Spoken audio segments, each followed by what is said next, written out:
हाँ चलो देखो इधर, लास्ट क्लास में जाते जाते हम लोग 3 टाइप का मास डिस्ट्रीब्यूशन देख रहे थे। Linear mass distribution, surface mass distribution और volume mass distribution. Linear mass distribution का मतलब हुआ मास का डिस्ट्रीब्यूशन कहाँ होगा? लेंथ में होगा। सरफेस मास डिस्ट्रीब्यूशन का मतलब मास का डिस्ट्रीब्यूशन कहाँ होगा? सरफेस पे होगा। वॉल्यूम मास डिस्ट्रीब्यूशन का मतलब मास का डिस्ट्रीब्यूशन वॉल्यूम में होगा। तो आपको याद होगा इसके लिए हम लोगों ने एक टर्म डिफाइन किया था जिसका नाम था लैम्डा, जिसको बोला जाता था लीनियर मास डेंसिटी। बोलो ना। इसके लिए हमने एक टर्म डिफाइन किया था सिग्मा, जिसको बोला जाता था सरफेस मास डेंसिटी। अरे याद आया? इसके लिए हमने एक टर्म डिफाइन किया था जिसको बोला था रो, और इसका मतलब होता था वॉल्यूम मास डेंसिटी, है कि नहीं? अच्छा,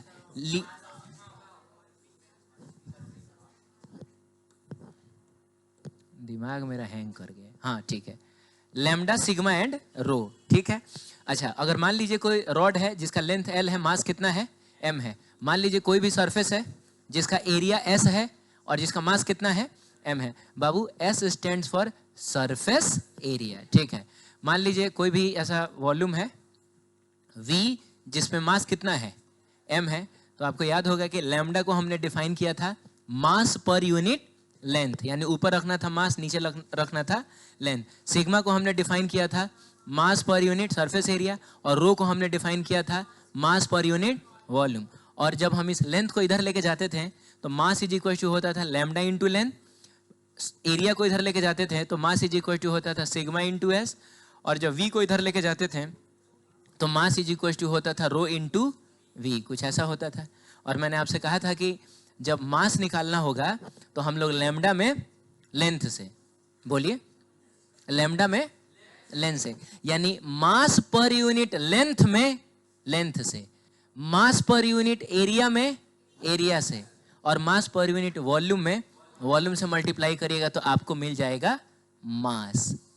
क्लियर है? चलिए, जब इसका एप्लीकेशन आएगा आगे तो फिर समझेंगे कि कहाँ यूज होता है ये। आगे बढ़ते हैं। दो बहुत इंपॉर्टेंट कॉन्सेप्ट सुनिएगा। अगर मान लीजिए एक स्फेयर दिया हो और ये हॉलो हो, कैसा हो? अंदर से खोखला है ये। इस स्फेयर का मास कितना है? एम है। और इस स्फेयर के सेंटर से आर डिस्टेंस की दूरी पे एक पॉइंट मास स्मॉल एम रखा हुआ है, ठीक है। तो क्या ये दोनों एक दूसरे पे ग्रेविटेशनल फोर्स लगाएगा? ऑब्वियसली लगाएगा। इसके पास भी मास है, इसके पास भी मास है, तो दोनों एक दूसरे पे अट्रैक्टिव नेचर का ग्रेविटेशनल फोर्स लगाएगा ना।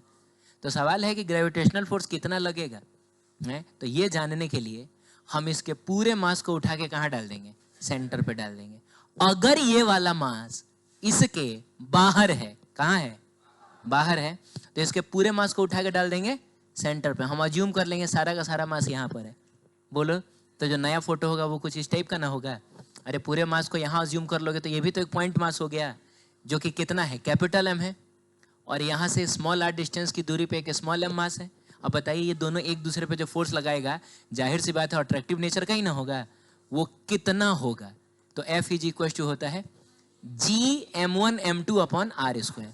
9th क्लास में ही पढ़ा है हम लोगों ने, G m1m2 upon R square. तो G तो खैर G है, m1 की जगह पे कैपिटल एम, m2 की जगह पे स्मॉल एम, और डिवाइडेड बाई, ऐसा हो जाएगा। कॉन्सेप्ट समझ में आया? क्या कॉन्सेप्ट है? अगर कोई मास किसी स्फेरिकल शेल के, शेल बोलू का मतलब हुआ हॉलो स्फेयर है वो। अरे शेल वर्ड किसके लिए यूज होता है? अंदर से अगर कोई चीज खोखला है तो उसके लिए शेल वर्ड यूज किया जाता है। तो अगर कोई स्फेरिकल शेल है और कोई मास उसके बाहर है तो हम इसका सारा मास कहाँ कंसीडर करते हैं? सेंटर पे। और पॉइंट मास वाला फॉर्मूला लगा लेंगे G m1m2 upon R square, ठीक है। लेकिन अगर मास उस सेल के अंदर आ जाए, कहाँ जाए? इस पर नेट, कहाँ? सेंटर नहीं है रे, मैंने अंदर कहीं भी रख लो, इस पर जो नेट फोर्स होता है ना बाबू, वो हो जाता है कितना? 0। नेट फोर्स इस पर 0 होगा। अब आप बोलिएगा ये कैसे? लॉजिकली समझा देता हूं।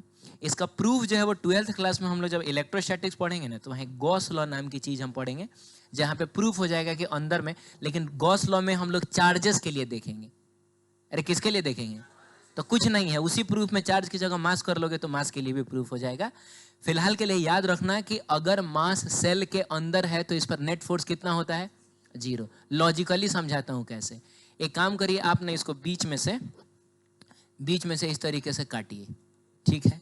तो ये 2 हिस्सों में कटेगा ना, एक हिस्सा कौन सा होगा बताइए? ये वाला होगा। तो ये दिखने में शक्ल से तगाड़ी टाइप का होगा। आप तगाड़ी समझते हैं क्या होता है? घर बनता है तो ऐसा बालू वालू नहीं ढोया जाता है, तगाड़ी टाइप का होगा। मैंने काट के बाहर निकालोगे ना तो तुमको कुछ इस टाइप का दिखेगा, रेसी टाइप का ना दिखेगा। और ये वाला जो हिस्सा है, ये वाला हिस्सा, ये बाबू ऐसा बोल टाइप का होगा कि नहीं? वो मछली नहीं रखा जाता है ऐसा, हाँ, बाउल नहीं होता, बोल होता है वो, बाउल, ठीक है। वो जो बोल होता है उस टाइप का है ये। तो होगा क्या कि ये वाला जो हिस्सा है वो इस मांस को अपनी तरफ खींचेगा, अरे ये अपनी तरफ खींचेगा, और ये वाला हिस्सा इस मांस को अपनी तरफ खींचेगा, ये वाला हिस्सा अपनी तरफ खींचेगा।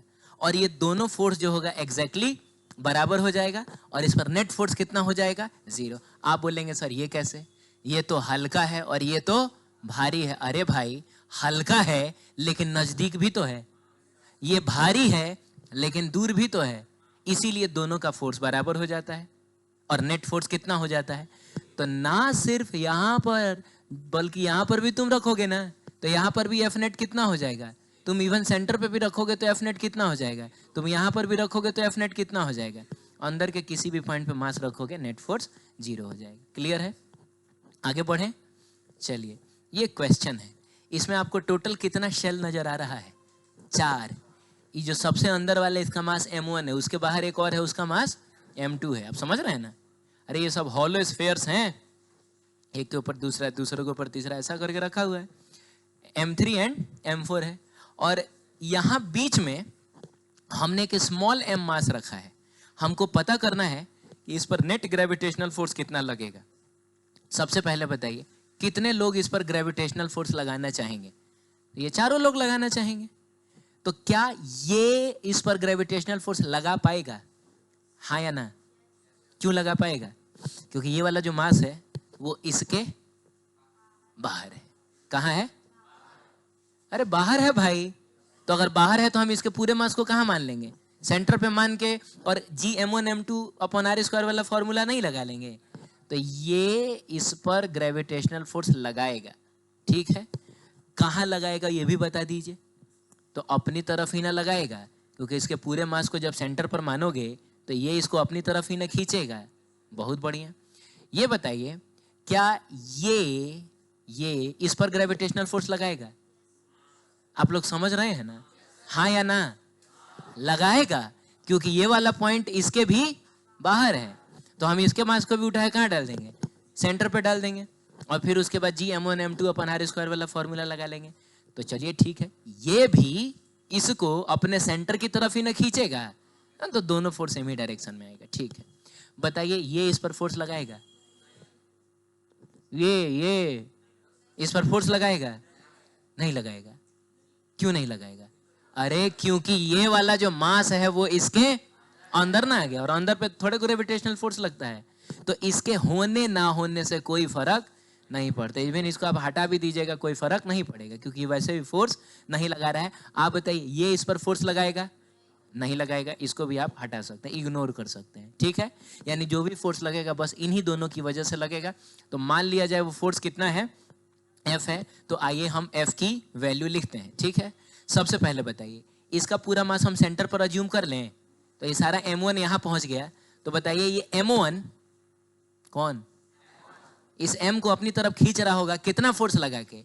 तो Gm1m2/r²। तो m1 की जगह पे तो खैर बाबू m1 ही है, लेकिन m2 की जगह कौन है? m है। और डिवाइडेड बाई, जब पूरा का पूरा मास तुम सेंटर पर मान लोगे तो यहां से यहां तक का डिस्टेंस r ही ना है, तो Gm1m कितना? r²। ठीक है, इसी में आप जोड़ लीजिए, क्योंकि दोनों फोर्स तो सेम ही डायरेक्शन में ना है, और जब दो वेक्टर सेम डायरेक्शन में होता है तो उनको सीधा सीधा जोड़ा जाता है। 10 न्यूटन 20 न्यूटन सेम डायरेक्शन में, नेट फोर्स कितना? 30 न्यूटन हो जाएगा। 10-20 सेम डायरेक्शन में नेट फोर्स कितना होगा? 30 न्यूटन हो जाएगा। चलिए, तो इसके वाले फोर्स को भी हम इसी में जोड़ते हैं। इसका पूरा मास भी उठा के सेंटर पर डाला जाए, पूरा मास कितना है इसका? m2। तो m2 आ गया कहाँ? सेंटर पे। तो बताओ m2 m को अपनी तरफ जो खींच रहा होगा कितना फोर्स लगा रहा होगा? Gm1m2। तो बाबू यहाँ M2 की जगह कौन, सॉरी M1 की जगह कौन है, M2 है, और M2 की जगह कौन है, M है, यही दोनों है, और डिवाइडेड बाई ये मास भी तो यही पे ना पहुंच गया है, तो ये डिस्टेंस एक बार फिर से कितना होगा, आर स्क्वायर। आपको मन करे तो इसमें से कुछ चीजों को आप कॉमन ले सकते हैं, जिसमें एक G कॉमन हो जाएगा, एक बाबू M कॉमन हो जाएगा, और divided by R square common हो जाएगा, और यहाँ मिलेगा आपको M1 plus M2। Is it clear? सुनिएगा ध्यान से, अगर मैं चाहता मैं डायरेक्ट ये वाला फॉर्म लिख सकता था। कैसे पता है? क्योंकि मैं देख लेता ऊपर से ही, मुझको ये चीज दिख रहा है कि सिर्फ इन्हीं दोनों की वजह से इस पर फोर्स लगेगा, इन दोनों की वजह से फोर्स नहीं लगेगा। इन दोनों के लिए ये आउटसाइड पॉइंट है, तो इनके मास को उठा के कहाँ डाल दो, सेंटर पर। तो बताओ ना, इसका मास है M1, इसका मास है M2, तो टोटल कितना मास सेंटर पे चला गया, M1 प्लस M2 नहीं चला गया, तो सेंटर पर चला गया टोटल M1 प्लस M2, और यहाँ पर कितना मास पड़ा हुआ है, M, बीच का डिस्टेंस कितना है, R। तो दोनों एक दूसरे पर जो फोर्स लगाएगा, क्या उसके लिए हम डायरेक्ट फॉर्मूला नहीं लिखेंगे G M1 M2 अपन R स्क्वायर? तो G की जगह G होगा, M1 की जगह क्या लिखेंगे, M1 प्लस M2 लिखेंगे। देख लीजिए लिखा हुआ है? M2 की जगह क्या लिखेंगे, M लिखेंगे, और डिवाइडेड बाई R स्क्वायर हो जाएगा। अरे बोलो, अब चलो एक काम करते हैं, इसमें थोड़ा सा हम लोग और ट्विस्ट डालते हैं। काम ये करते हैं कि मैंने यहाँ पर एक और स्फीयर दे दीजिए, लीजिए इसका मास M5 है, बताओ इस फोर्स पर असर पड़ेगा कि नहीं? यानी हाँ ना तो बोलना है रे भाई, इतने में भी फोर्स पे असर पड़ेगा। क्यों पड़ेगा? क्योंकि ये वाला पॉइंट इसके बाहर है, इसका मास भी जाएगा यहाँ, तो कुछ नहीं होगा, बस इसी में हम लोग क्या कर लेंगे, M5 और जोड़ लेंगे। नहीं समझ में आया क्या? बोलो ना। अच्छा एक और रुको, एक और स्फीयर मुझको ऐड करने दो। वो स्फीयर देखो मैंने यहाँ ऐड कर दिया, कोई फर्क पड़ेगा? नहीं। अच्छा यहाँ ऐड कर दिया, फर्क पड़ेगा? हाँ फर्क पड़ेगा। एक और बताओ, इससे फर्क पड़ेगा? बताओ इससे फर्क पड़ेगा? बताओ इससे फर्क पड़ेगा? अच्छा बताओ इससे फर्क पड़ेगा? ओ माय गॉड, इन सब से फर्क इसलिए पड़ेगा क्योंकि इन सब के लिए ये वाला पॉइंट कहाँ है, बाहर है। लेकिन अगर हम यहाँ ड्रॉ कर लें, अरे बोलिए जल्दी, चाहे यहाँ ड्रॉ, इससे फर्क नहीं पड़ेगा। तो मिला जुला के पता है, अच्छा फर्क पड़ेगा तो नेट फोर्स के लिए तुम क्या करोगे ये बताओ? सारा मास उठा के सेंटर पे डाल देना। वो जितना M1 M2 M3 M4 M5 M50 तो कहे ना हो, सबको उठा के कहाँ डाल देंगे, सेंटर पे डाल देंगे, और G M1 M2 अपन R स्क्वायर वाला फॉर्मूला लगा लेंगे। अरे बोलिए ना। और इसके बाहर जितना है सबको गायब करिए, इग्नोर करिए, उससे कोई फर्क नहीं पड़ता है। तो कॉन्सेप्ट सुनिए क्या है।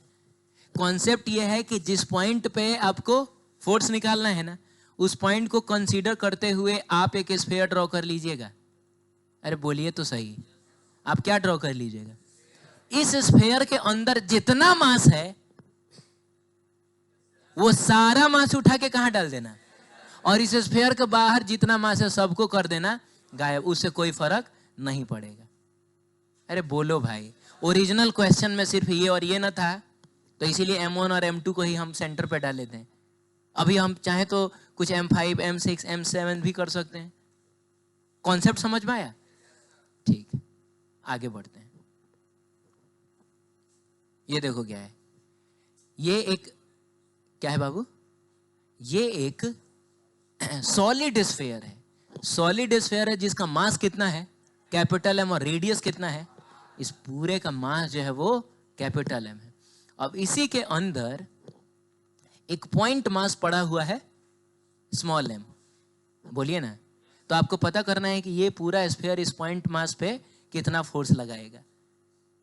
तो यहां मास जो है वो तो पूरा भरा हुआ है ना, कैसे क्या कॉन्सेप्ट यूज करें? आप में से अगर कोई समझा देता तो मजा आ जाता।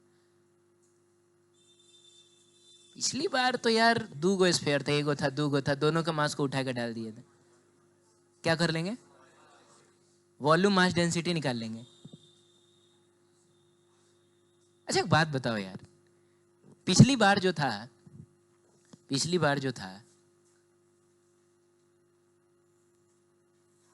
हाँ पिछली बार जो था ये, इसमें हमको फोर्स निकालना था।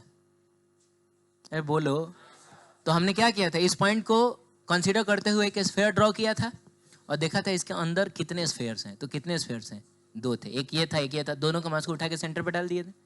अगर 4 होता तो चारों के मास को उठा के डाले, 50 होता तो 50 के मास। तुम एक बात बताओ, अगर यहाँ पर मैंने एक स्फीयर ड्रॉ कर लिया तो थोड़ा बताना तो, इसके अंदर टोटल कितने स्फीयर्स हैं? कितने स्फीयर्स हैं? तो अगर गिना जाए तो लगभग इनफाइनाइट स्फीयर नहीं आ जाएगा। मानने को हम मानेंगे कि एक छोटा सा स्फीयर यहाँ है, फिर इसके ऊपर एक यहाँ है, फिर एक और है, एक और है, एक और है, एक और है, कई सारे। अगर हम हॉलो स्फीयर को जस्ट एक के ऊपर दूसरा, दूसरे के ऊपर तीसरा रखते चले जाएं, पूरा का पूरा सॉलिड स्फीयर नहीं बन जाएगा। अरे बंदा गोभी नहीं होता है, बंदा गोभी सॉलिड स्फीयर है कि हॉलो स्फीयर है?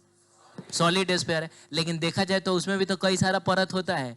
वो जो तुम एगो निकालोगे ऊपर का खोपड़िया, मैंने जो पत्ता होता है, हाँ ठीक है, तो आपको वो स्फेरिकल शेल टाइप का ही ना दिखता है।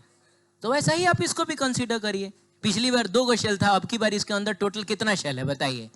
ये टोटल कितना शेल है? लगभग देखा जाए तो इनफाइनाइट शेल है। तो करना कुछ नहीं है। पिछली बार 2 गो सेल के मास को डाले थे सेंटर पे, अब की बार इस पूरे सेल के मास को डाल देंगे सेंटर पे। और ये बाहर वालों को क्या करने का है? इग्नोर करने का। उसे हमको कोई मतलब नहीं है। हमको बस पता करना है कि यहाँ कितना मास है, कहाँ कितना मास है, यहाँ कितना मास है। इसी मास को उठा के ना सेंटर पे डालेंगे। तो चलिए इसके मास को अगर हम लोग कुछ ऐसा m डैश मान लें, तो ये m डैश हम कैसे निकालेंगे?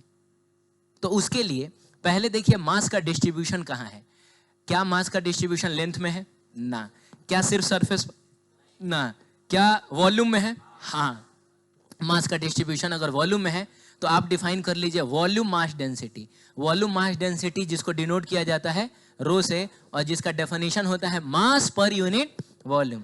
तो बताइए इस पूरे का मास कितना है? m है। और इस पूरे का वॉल्यूम कितना है? 4/3 पाई r क्यूब। उसके बाद हमने पढ़ा है मास निकालने के लिए लैम्डा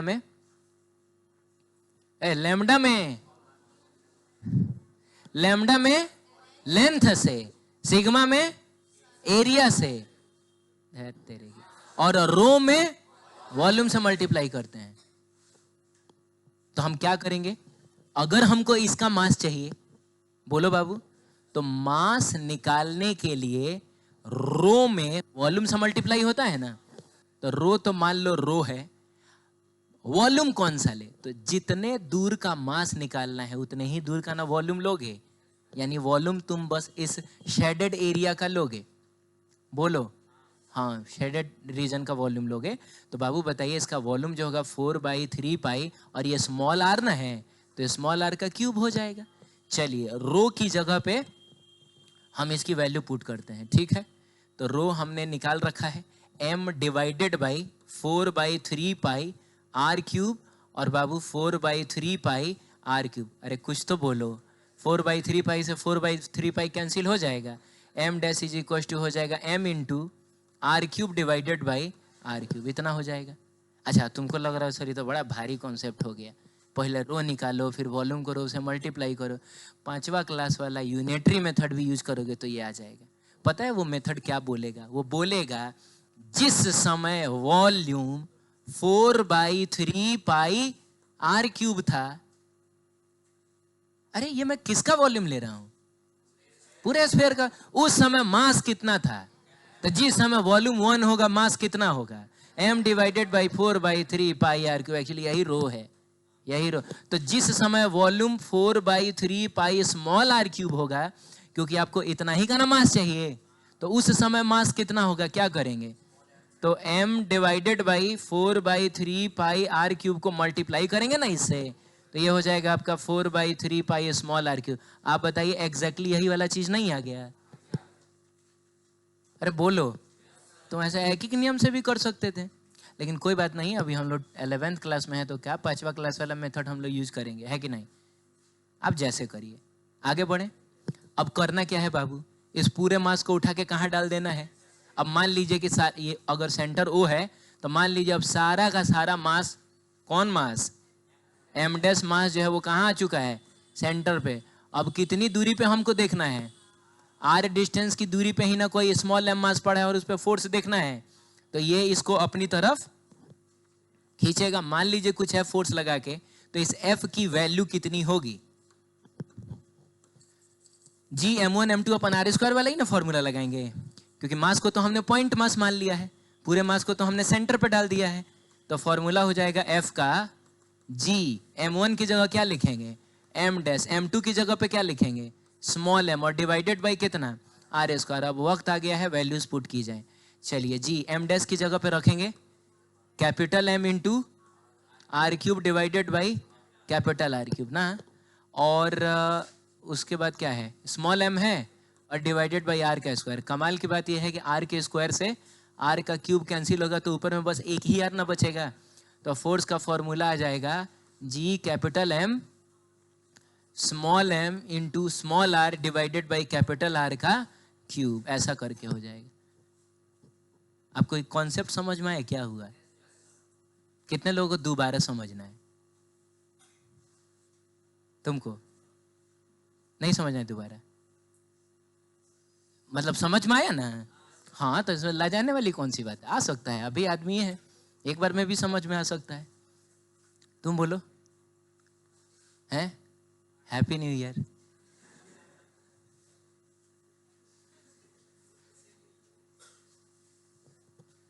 कितने लोगों को दोबारा समझना है? तुमको स्मॉल स्फीयर का मतलब इसका मास कैसे निकला है?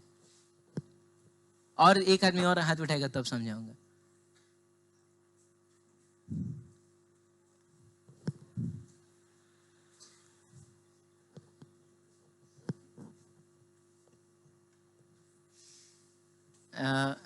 इसका मास बताना है ना आपको, ठीक है। तो हमने क्या किया कि टोटल मास कितना था, m था, और इसका टोटल वॉल्यूम कितना होगा, 4/3 पाई कैपिटल आर क्यूब होगा। तो हमने पहले वॉल्यूम मास डेंसिटी निकाल लिया, मास अपॉन वॉल्यूम करके ना, और फिर हम लोगों ने पढ़ा है कि जब मास निकालना होता है ना, क्या निकालना होता है, तो लैम्डा में लेंथ से मल्टीप्लाई करते हैं, सिग्मा में एरिया से, और रो में वॉल्यूम से। तो यहाँ तो रोने वाला कॉन्सेप्ट थोड़े है, सॉरी यहाँ तो रो वाला ना कॉन्सेप्ट है, लैम्डा सिग्मा थोड़े, यहाँ मास का डिस्ट्रीब्यूशन लेंथ में चाहे एरिया में थोड़े, यहाँ कहाँ है, रो में। मास निकालने के लिए रो में मल्टीप्लाई किया जाता है किससे, वॉल्यूम। तो जितने दूर का मास निकालना है उतने ही दूर के ना वॉल्यूम से मल्टीप्लाई करोगे। और बाबू एक ऐसा स्फीयर जिसका रेडियस स्मॉल आर है, उसका वॉल्यूम कितना होता है, 4/3 पाई आर क्यूब। रो आप यहाँ से उठा के यहाँ डाल दीजिए तो आपको मिल जाएगा मास कितना है इसका। इस पूरे मास को उठा के डालना कहाँ है, सेंटर पे, और बाकी ये बाहर का मास ये यूजलेस है, इसका कोई यूज नहीं है, बस इसको उठा के डालिए सेंटर पे। तो ये 2 पॉइंट मासेस हो गई, और 2 पॉइंट मास के बीच में ग्रेविटेशनल फोर्स का फॉर्मूला लगता है Gm1m2 अपॉन आर स्क्वायर। तो ऐसे हो गया ये, ठीक है, बोलिए ना। चलिए, बोल रहा है कि gravitational force due to earth is called क्या, हाँ, तो मैंने ग्रेविटी वर्ड सबके लिए यूज नहीं होता है, अर्थ के ग्रेविटेशनल फोर्स को प्यार से कहा जाता है ग्रेविटी, ठीक है। बात करेंगे एक्सेलरेशन ड्यू टू ग्रेविटी, 3 जगहों पे देखेंगे। एक तो देखेंगे अर्थ के सरफेस पर अगर किसी चीज को छोड़ा जाए तो उसका एक्सेलरेशन कितना होगा। एक देखेंगे h हाइट ऊपर जाके, मैंने 10 किलोमीटर 20 किलोमीटर ऊपर जाके, और एक देखेंगे d डेप्थ नीचे जाके। बोलो ना, ठीक है। तो सबसे पहले सरफेस पर हम लोग देख लेंगे, हैं। आप बताइए कि ये जो पूरा का पूरा अर्थ है, बोलिए, ये वाला जो मास है वो अर्थ के बाहर ही ना रखा हुआ है, सरफेस पर रखा होने का मतलब हुआ कि अर्थ के बाहर रखा हुआ है। हे भगवान, तो क्या किया जाए, इस अर्थ के पूरे मास को हम सेंटर पर डाल दें। अब अर्थ के मास को हमने एमई से डिनोट किया है, ई stands for earth, mass of earth, और ये हो गया रेडियस ऑफ अर्थ। आपकी जानकारी के लिए मैं बता दूं कि मास ऑफ अर्थ होता है 6 × 10⁻24 kg, और बाबू रेडियस ऑफ अर्थ होता है 6.4 × 10⁻6 मीटर। प्यार से इसको ना 6400 किलोमीटर भी कहा जाता है, 6400 किलोमीटर अर्थ का रेडियस है। सही है, चलो ठीक है। हाँ, अब सुनिएगा, चूंकि ये मास अर्थ के बाहर रखा हुआ है तो अर्थ का पूरा मास डाल दिया जाए सेंटर पे। अरे बोलो यार, तो पूरा मास हम लोग कहाँ अज्यूम करेंगे, सेंटर पे। भुला जाएंगे ये कोई अर्थ नाम की चीज थी, हम मानेंगे एक पॉइंट मास था जो कहाँ पड़ा हुआ है, यहाँ पड़ा हुआ है। तो ये इसको अपनी तरफ खींचेगा, कुछ एफ फोर्स लगा के, कौन बताएगा उस एफ का फॉर्मूला कितना होगा? बोलो। जी m1 की जगह क्या रखूं? me रखूं। Very good, me। और m2 की जगह पे m रखूं। क्या बात है। और डिवाइडेड बाय r स्क्वायर, तो r स्क्वायर रखूंगा। बहुत बढ़िया, r स्क्वायर। लेकिन हमको तो एक्सेलरेशन ना निकालना है, हमको पता करना है कि अगर अर्थ के सरफेस पे किसी चीज को ड्रॉप किया जाता है तो वो किस एक्सेलरेशन से नीचे जाता है। अरे बोलिए ना। हाँ, तो एक्सेलरेशन को ना हम लोग प्यार से जी कहते हैं, याद है आपको? एक्सेलरेशन ड्यू टू ग्रेविटी को प्यार से क्या कहा जाता है? तो यहाँ पे एक्सेलरेशन जिसको हम डिनोट कर रहे हैं जी से, उसका फॉर्मूला होगा फोर्स अपॉन मास। क्या बात करते हो। F is equal to M A, तो A is equal to F by M. F is equal to क्या होता है? तो A is equal to F by M नहीं हो जाएगा। तो अगर आपको एक्सेलरेशन निकालना है तो आप फोर्स को मास से डिवाइड करिए। तो फोर्स तो लिखा हुआ है G M E M divided by कितना? R E square. अब कौन से मास से डिवाइड करेंगे? जिसका एक्सेलरेशन निकालना है उसी के मास से डिवाइड करेंगे। तो एक्सेलरेशन हमको इसी का ना निकालना है, तो इसीलिए हमने स्मॉल एम से डिवाइड किया है। तो स्मॉल एम से ये कट गया, और बाबू हमको एक्सेलरेशन ड्यू टू ग्रेविटी कितना मिला? बोलो कितना मिला? G M E upon R E square. G M E upon क्या? चलिए, सबको पता है, सबको पता है जी की वैल्यू है 6.67 into 10 to the power minus 11। M E की वैल्यू होती है 6 इंटू 10 टू द पावर 24। बोलो बोलो। आर ई का मतलब होता है 6.4 इंटू 10 टू द पावर 6। और मैंने कहीं यूनिट नहीं लिखा है क्योंकि मैं सीधे लास्ट में लिखूंगा मीटर पर सेकेंड स्क्वायर। अरे मैं एक्सेलरेशन निकाल रहा हूं भाई, और ये सारी वैल्यूज ऐसा यूनिट में है, तो हमारा फाइनल आंसर भी किस में आना चाहिए? ऐसा यूनिट में आना चाहिए। तो इसीलिए मैंने आखिरी में मीटर पर सेकंड स्क्वायर लिखा। अब ये तो कैलकुलेशन का पार्ट हो गया, आप कैलकुलेटर निकाल के इसको इससे मल्टीप्लाई करके इसे डिवाइड करिएगा।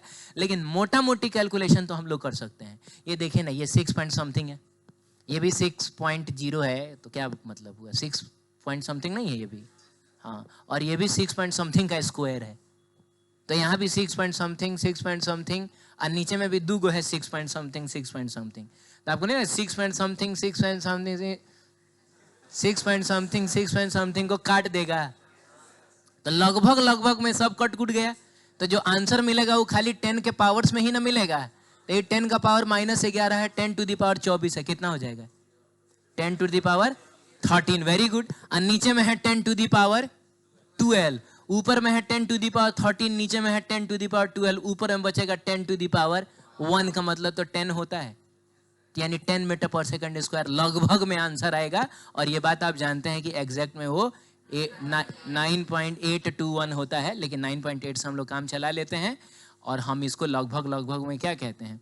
10 मीटर पर सेकंड स्क्वायर। ठीक है, तो ये चीज तो आपको पहले से ना पता था। नया चीज जो अभी से तुमको जानना है वो ये है कि जी की वैल्यू होती है G M E upon R E square. क्या होती है? बोलिए। G M E upon R E square. बोलिए ना। G M E upon R E square, यही होता है आपका स्मॉल जी। क्लियर है ये? आगे बढ़ सकते हैं? चलिए ठीक है, आगे बढ़ते हैं। अब सुनिएगा, बात करेंगे अर्थ के सरफेस से एच हाइट ऊपर जाके। देखिए, ये जो आपकी बार मास रखा हुआ है वो एच हाइट ऊपर रखा हुआ है। अच्छा, एक और बात है, ये जो h होना चाहिए ना बाबू, वो बहुत बहुत छोटा होना चाहिए। किससे? आर ई से। अच्छा, मान लो हम 10 किलोमीटर ऊपर जाके देख रहे हैं, ऐसे सुनने में तो 10 किलोमीटर तो बहुत ऊपर हो गया। अरे बहुत ऊंचा। लेकिन तुम एक बात बताओ, 10 किलोमीटर और ये लिखा हुआ है 6400 किलोमीटर, 6400 किलोमीटर ये है, और ये 10 किलोमीटर। आपको नहीं लग रहा है इसकी कोई औकात नहीं है इसके सामने? तो ऐसे सुनने में 10 किलोमीटर बहुत ज्यादा लग रहा है, लेकिन आरी के रेस्पेक्ट में तो ये बहुत छोटा है कि नहीं? तो इसीलिए हम ये अज्यूम करके चलेंगे कि एच जो है वो आरी से बहुत बहुत छोटा है। ठीक है, अब आइए देखते हैं कि वहां पर अगर इस ऑब्जेक्ट को छोड़ें तो इसका एक्सेलरेशन कितना होगा। इसके एक्सेलरेशन को हम जी से ना डिनोट करके कैसे डिनोट करेंगे? जी डैश से, क्योंकि जी से डिनोट किया जाता है सरफेस वाला, जिसकी वैल्यू आती है 9.8 मीटर पर सेकेंड स्क्वायर। अभी हम थोड़ा ऊपर जाके ना देख रहे हैं, हो सकता है एक्सेलरेशन ड्यू टू ग्रेविटी कम हो जाए चाहे बढ़ जाए। अरे बोलिए ना। तो इसीलिए हमने उसको जी डैश से दिखा दिया। काम तो एक बार फिर से हम वही करेंगे। इस पॉइंट को कंसीडर करते हुए एक स्फीयर ड्रॉ कर लीजिए। क्या ड्रॉ कर लीजिए? स्फेयर ड्रॉ कर लीजिए। अब इस स्फेयर के अंदर जितना मास है सबको उठा के कहाँ डाल दीजिए। तो स्फेयर के अंदर पूरा का पूरा अर्थ नहीं आ गया, तो पूरे अर्थ के मास को हम कहाँ डाल देंगे, सेंटर पर डाल देंगे। तो वही कहानी हो गई कि एक पॉइंट मास यहाँ पड़ा हुआ है और वो इसको अपनी तरफ खींच रहा है कुछ एफ फोर्स लगा के। तो बता सकते हैं क्या आपकी एफ की वैल्यू कितनी होगी? तो जी m1 की जगह पे me m2 की जगह पे और डिवाइडेड बाय r की जगह पे। अच्छा r की जगह सिर्फ re, हाँ re प्लस h, और उसका स्क्वायर ना करोगे तुम, यहां से लेकर यहां तक का डिस्टेंस re प्लस h है। Very good. अब सुनो क्या है कि हमको ना इसमें, अच्छा पहले तो एक्सेलरेशन ड्यू टू ग्रेविटी निकाल लिया जाए, बोलो ना। तो एक्सेलरेशन होता है बाबू फोर्स अपॉन मास। तो कौन सा मास लेंगे? जिसका एक्सेलरेशन निकाल रहे हैं हम उसी के मास से डिवाइड करेंगे। एक्सेलरेशन हम इसी का ना निकाल रहे हैं, तो इसी के मास से डिवाइड करेंगे, यानी स्मॉल m से। ठीक है, तो एक काम करते हैं ना, अरे फोर्स आपको दिख रहा है क्या सामने? अब इसको स्मॉल m से डिवाइड करोगे तो यही ना कट जाएगा। तो मैं डायरेक्ट फाइनल आंसर लिखूं? अरे बोलोगे? देखो मैं क्या लिख रहा हूं, G M E divided by R E plus H का रे बाबू होल स्क्वायर। अब सुनो, मुझको क्रिएट करना है G M E upon R E square. क्या क्रिएट करना है? जी एम ई अपॉन, क्योंकि इसी को हम लोग प्यार से कहते हैं स्मॉल जी, नहीं कहते हैं? ये चीज मुझको उसमें क्रिएट करना है। जी एम ई तो दिख गया, जी एम ई तो दिख गया, लेकिन नीचे में आर ई का स्क्वायर कैसे क्रिएट किया जाए? तो क्या हम इसमें से आर ई को कॉमन ले लें? तो आर ई कॉमन ले लेंगे। आर ई हम कॉमन ले सकते हैं क्या? क्या हम कॉमन ले सकते हैं आर ई? कौन बोल रहा है? हाथ उठा के बोलेगा कि हाँ सर ले सकते हैं आर ई को कॉमन। एक आदमी बोल रहा है, बस 2 आदमी बोल रहा है। कैसे आर ई को कॉमन लोगे बता? सुनो बता रहा हूं, पहले तो ऐसा सुनो तुम, a प्लस बी लिखा हुआ है, क्या हम इसमें से a कॉमन ले सकते हैं? हाँ या ना? a कॉमन ले सकते हैं? नहीं ले सकते हैं? मैं कहता हूं कि ले सकते हैं। कैसे? मैं बताता हूं। आप ना इसमें से बाबू मेरे a कॉमन लीजिएगा तो चलिए, इसमें तो कोई दिक्कत नहीं है। क्या बच जाएगा? 1। लेकिन इसमें तो a था ही नहीं, तो कॉमन कहां से लेंगे? अरे नहीं था, नहीं था तो अपने से देना, तो ऊपर a और नीचे क्या फर्क पड़ता है? अल्टीमेटली लिखा तो ये बी ही हुआ है, ए से ए कट जाएगा। अरे बोलो ना भाई। तो अभी हमको ए कॉमन लेना, तो ये ए बाहर निकल गया तो यहाँ 1 बचा, और ये ए जब बाहर निकलेगा तो यहाँ क्या बचेगा? बी बचेगा, और नीचे वाला तो ए बचेगा ना। बिल्कुल लिया जा सकता है। एक बार फिर से ए को अंदर भेजोगे तो ए प्लस ए कट के बी नहीं हो जाएगा? अरे बोलो बाबू।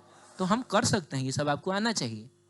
नहीं भी हो तभी हम लोग कॉमन ले सकते हैं, बस जो घट रहा है ऊपर नीचे उससे मल्टीप्लाई डिवाइड कर लेंगे। अरे यार चलो बहुत बढ़िया। लेकिन कहानी यहाँ a प्लस बी के होल स्क्वायर, क्या इसमें से हम a कॉमन ले सकते हैं क्या?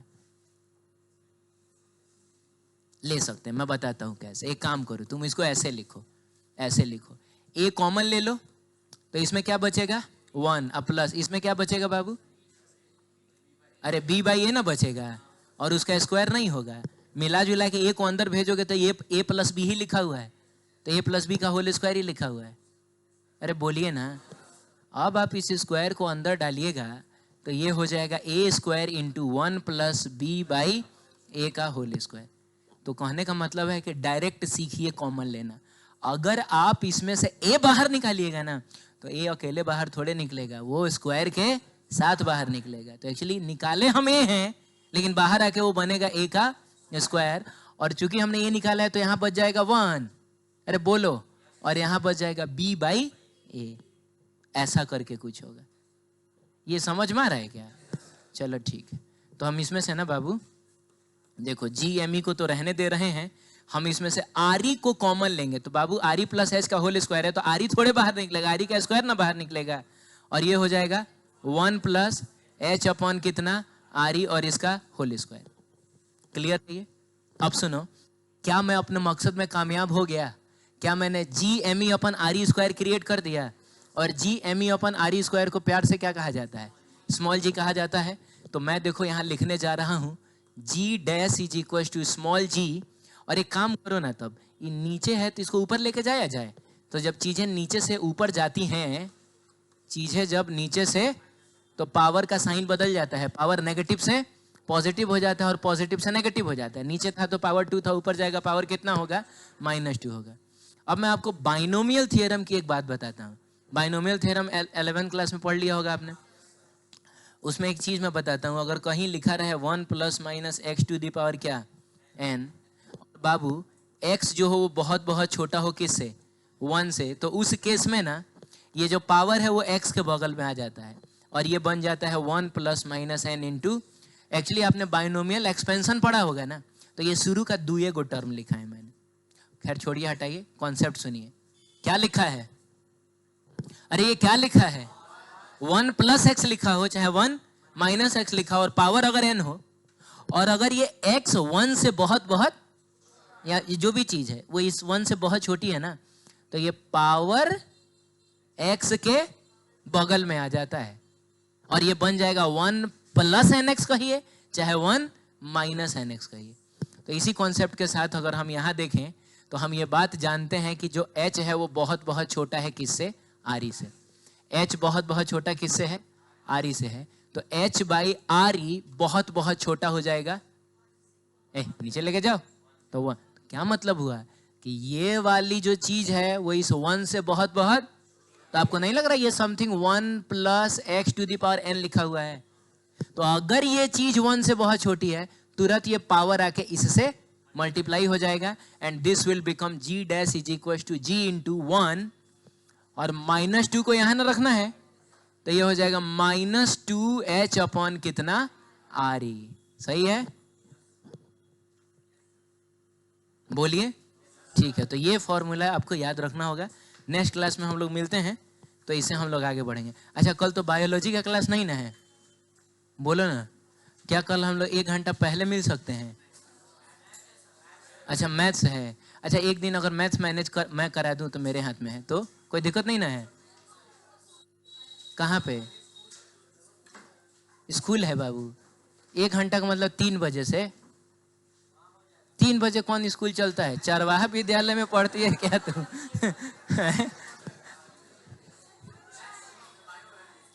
क्या, कहाँ पे? अनुराग सर, कल कहाँ अनुराग सर रहेंगे? बस एक तुमको प्रॉब्लम है, और कौन है? क्या प्रॉब्लम है? बायो है, कहाँ? अच्छा के दास सर, तुम्हारा? दीपक सर, सब 3 बजे से है ना? ना फोन तो लगाया जा सकता है लेकिन किसी को